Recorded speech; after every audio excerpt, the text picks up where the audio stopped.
আপনাদের মাঝে উপস্থিত হচ্ছেন বিখ্যাত বক্তা হাগু ভাই। আগু ভাইয়ের আগমন, শুভেচ্ছার স্বাগত, নারে তাকবীর। এই দেশে কোনো রাজনীতি চলবে না।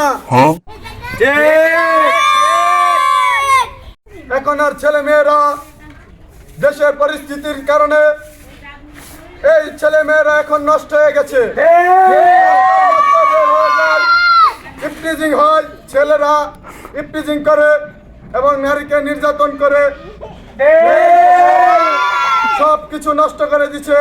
দেশের কোনো রাজনীতি চলবে না, শুধু চলবে উলামায়ে কেরামগণ কথা আলোচনা, সব কিছু চলবে, কিন্তু দেশে কোনো রাজনীতি চলবে না। সবাই বলেন ঠিক কিনা? এ বক্তা রসমানি না